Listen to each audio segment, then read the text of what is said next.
Deep in the heart of Brazil lies a road of particular significance in my life. Now, the road is significant not because of its beauty, because it was far from beautiful. In fact, this road was a really ugly road. On both sides, it was lined with garbage, and it had an unsettling smell that hung in the air. We hated walking down this road, but it seemed that we were always having to do it. One particularly hot day, as my companion and I walked down the road, the monotony of the task overcame me. I just did not want to do it anymore. Suddenly, I stopped in my tracks and I looked down at my old worn-out shoes. And I felt a burst of energy come upon me. That's when it happened. I suddenly took off running down the street. To my right, I saw a half-buried tire on the side of the road, and with one quick bounce, soon found myself flying high above the garbage. As I landed, I didn't want to stop. I kept running and twisting and jumping my way down the side of the road. When I finally ran out of energy, I stopped and I looked back, totally expecting my companion to be in the road laughing at me, but he wasn't. Instead, he was right behind me. That's when we thought we had just invented the sport of freestyle walking. Freestyle walking changed my life. I can say that because it made all the long, boring roads in my life entertaining and fun. We all face long, boring roads in our life, so I have 3 simple suggestions for you that you can turn these roads into something exciting and fun. The first of these is to be creative.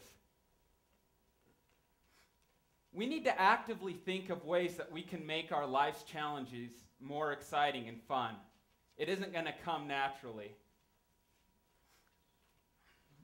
Dr. Leslie Owen Wilson, an expert in creativity, said,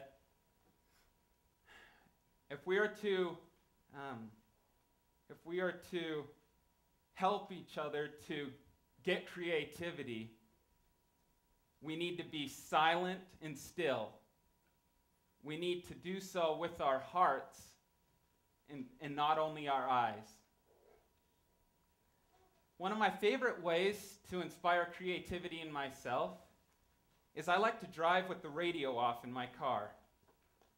This allows me to sit and think and ponder about what I'm going to go over that day. And because I do so, it allows me to face life's challenges in a whole new way. Number 2 is to keep positive. We have the chance every day to decide whether or not we want to tackle our problems with a good attitude or not. One of my favorite quotes from this last general conference was Elder Holland, who said, that even the worst of times can be made worse with a bad attitude. Paraphrasing. The glass is either half full or half empty. Third, we need to dare to be different. Have you ever noticed all the steps in the library, how they're all worn in the same place? Well, sometimes I like to step on the other side of the stairs, so I don't feel like I'm walking in the same place that everyone else has walked. Just because everyone does something a certain way, it doesn't mean that it's right, but it also doesn't mean that it's the only way to do it. We need to be inventive and think of new ways to do things. Yes, freestyle walking is a way of life. It's more than a sport. One of my favorite quotes is by Thomas S. Monson, and he said, I try not to delay anything that can bring laughter and joy into life. Every day, every hour, every minute is special.